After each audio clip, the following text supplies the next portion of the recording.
Kabanata 6. Dapat kang maghintay para sa akin. Tagasalin. Endless Fantasy Translation Editor. Walang katapusang pagsasalin. Kasabay nito sa kabisera ng China, Beijing, dalawang gwapo, ang mga kabataang lalaki ay nakaupo kasama ang kanilang mga likuran laban sa bawat isa sa isang marangyang manor. Ang bawat isa sa kanila ay may isang magandang ginang sa kanilang yakap. Ang mga kababaihan ay nahihiya habang nagkukunwari silang itulak ang mga kalalakihan, ngunit talagang tinatamasa nila ang pansin. Kung si Chen ay narito sa ngayon, malalaman niya na ang binata na nakaupo sa ibaba ay ang kaparehong mapagmataas na tao na tumingin sa kanya sa isang condescending na paraan sa huling oras. Ito ay Su Tao. Samantala, ang binata na nakaupo sa itaas ay may makapal na balbas. May isang malabong ngiti na laging nakabitin sa sulok ng kanyang mga labi na binigyan ng kanyang lubos na gwapo na mukha ng isang kapanahunan. Ang binata na may balbas ay nagbigay kay Su Tao ng isang hindi maipaliwanag na signal. Kasunod niya ay hinaplos ang hita ng ginang sa kanyang yakap at ngumiti ng maligaya habang sinabi niya, "Sige, maaaring umalis ka." Matapos umalis ang lahat, ang binata na may balbas ay humigop ng pulang alak. Sinabi niya habang pinipigilan ang inumin sa baso, "Kumusta ang taong nasa bahay na ngayon?" "Panipi. Ano pa ang inaasahan mo?" Ang mukha ni Su Tao ay naging mabigla ng biglaang. Sinabi niya habang pinapalo ang kanyang mga ngipin, ang asong iyon ay palaging nananatili sa kanyang silid at tumangging makita ang sinuman mula nang siya ay bumalik. Magaling pa rin iyon. Ito ay mas mahusay kaysa sa kanyang paglabas upang gumawa ng mga bastos na bagay upang mapahiya ang aming pamilya Su. Panipi. Ang binata na may balbas ay sumimangot nang marinig niya iyon. Mayroon pa ba siyang puso sa kanya? Panipi. Medyo, sabi ni Su Tao nang walang tigil, kung alam kong mangyayari ito, hindi ko dapat makuha ang mga tao na ibagsak ang taong iyon sa ilog noon. Dapat ko siyang puksain sa kamatayan sa harap ng asong iyon. Hindi bababasa, makikita niya ang kanyang patay na katawan at tinanggal ang lahat ng pag-asa. Panipi. Pinagmulan. Noggo.co. Tila naalala ni Su Tao ang isang bagay habang sinabi niya ito. Sinabi niya habang ngumisi, ngunit natapos na ito sa lalong madaling panahon. Ang maliit na bastard na naiwan ng tao ay namamatay sa lalong madaling panahon. Mayroon akong isang tao na mag-iniksyon ng isang bagong uri ng virus mula sa timog silangang Asya papunta sa katawan ng bastard. Ang mga medikal na sintomas ay hindi naiiba sa leukemia. Sa mas mababa sa 3 buwan, ang maliit na bastard na iyon ay tiyak na mamamatay. Pagkatapos nito, ang pinakahuling pag-asa sa puso ng asong iyon ay tiyak na mamamatay. Panipi. Ang binata na may balbas ay may kaunting pagbabago ng pagpapahayag habang siya ay nasaktan ng kalupitan ni Su Tao. Mayroon ka bang puso na gawin iyon? Kung pag-uusapan natin ang tungkol sa pagiging senior, ang maliit na batang babae ang iyong pamangkin. Panipi. Paano nararapat ang isang magsasaka na maging pamangkin ko? Kinutya ni Su Tao, ang kanyang pag-iral ay mapapahiya lamang sa aming pamilya Su. Panipi. Ang binata lamang ay nagsalita muli pagkatapos ng ilang sandali ng katahimikan, hindi ko nais na makita ang anumang mga aksidente, at hindi rin ang tao sa likuran ko. Dapat siyang magpakasal sa loob ng 3 buwan. Panipi. Nagtataka ako kung ano ang nakikita ng taong iyon sa aking kapatid. Dapat malaman ng isa na bukod sa kanyang panlabas na kagandahan, ang asong babae na iyon ay hindi maganda mula sa isang mahabang panahon. Sinabi ni Su Tao pagkatapos ng isang pag-pause. Sa katotohanan, nais niyang tanungin ang taong iyon kung mayroon ba siyang bagay para sa mga asawa ng ibang tao. Tandang padamdam. Ang binata na may balbas ay sinampal ang baso ng alak na matigas sa mesa habang ang kanyang mukha ay naging bahagyang green. Huwag tanungin kung ano ang hindi mo dapat. Gawin mo lang ang dapat mong gawin. Panipi. Naunawaan. Panipi. Sa Lin City ng distrito ng Jinyang, dinala ni Ye Chen ang kanyang anak na babae na natutulog ng maayos. Ang nakamamatay na hangarin sa kanya ay napakatindi kaya ito ay lumubog. Sa una, naisip niya na ang kanyang anak na babae ay nasuri na may karaniwang leukemia. Hindi pa niya naisip na makakahanap siya ng maraming kakaibang mga lason na naipon sa kanyang katawan kapag siya ay tinatrato siya.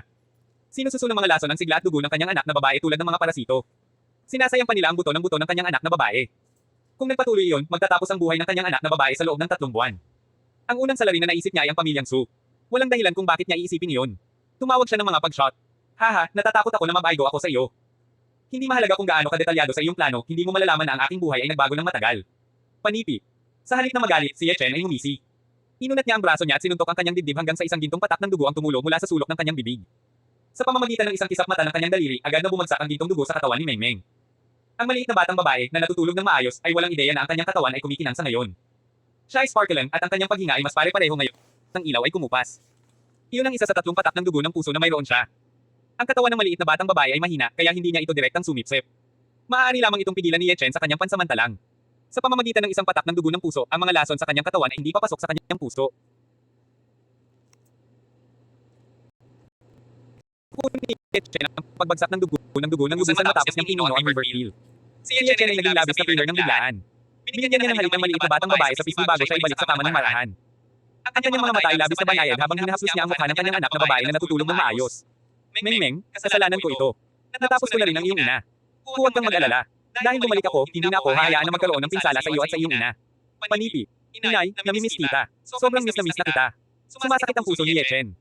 Itinaas niya ang kanyang ulo upang tumitig sa malayo habang ang kanyang mga mata ay napuno ng pagpapasya. Hintayin mo ako, Yuhan. Dapat hintayin mo ako. Ako, Ye Chen, ay pupunta sa Beijing upang dalhin ka sa bahay sa loob ng 3 buwan. Iyon ang magiging araw na ikakasal kita. Tatapusin ko ang pamilyang Su kung pipigilan nila ako. Naglakad lang si Ye Chen nang marinig niya ang kanyang ina na tumatawag sa kanya para sa agahan doon. Ginaising lang nilulan ng maliit na batang babae matapos na maupo si Ye Chen. Wakey, Meng Meng.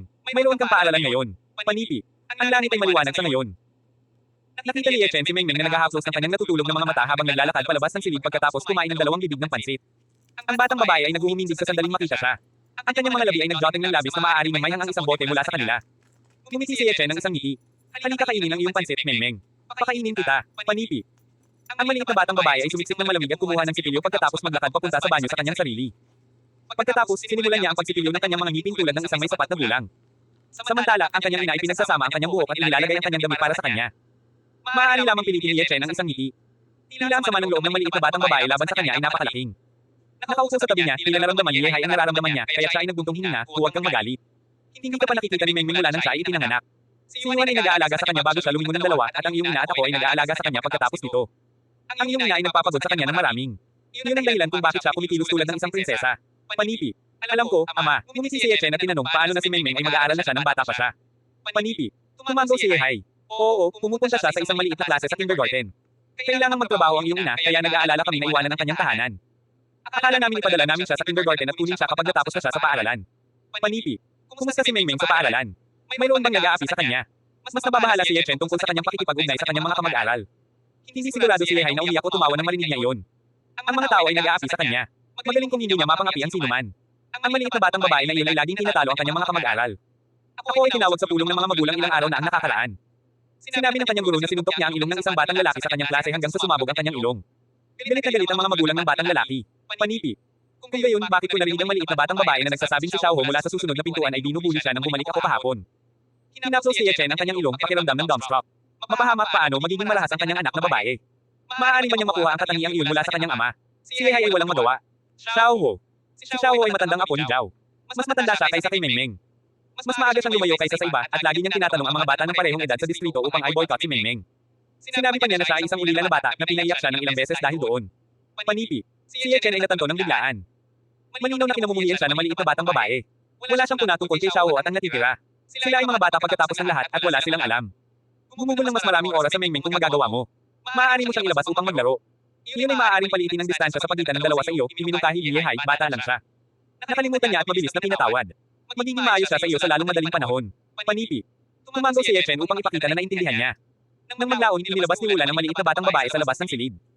Matapos ang ilang mga bibig ng agahan na hindi sinasadya, nagsimula siyang magulong dahil gusto niyang pumasok sa paaralan ngayon. Kinamumuhian niya si Ye Chen, ang kanyang ama, mula pa sa simula hanggang sa huli. Inilabas siya ni Wulan matapos natulungan siya sa kanyang bag ng paaralan. Hindi sigurado si Chen na umiyak o tumawa. Sa una, naisip niyang ipapadala siya sa paaralan. Gayunpaman, nag-aalala siya na ang maliit na batang babae ay mapupuot sa kanya ng higit pa, sa gayon maaari lamang niyang pigilan ang kanyang paghihimok. Si Yehay ay nagsalita ng biglaang matapos na umalis ang duo, oo, halika o sa bahay ng iyong pangalawang tiyuhin na kasama ko.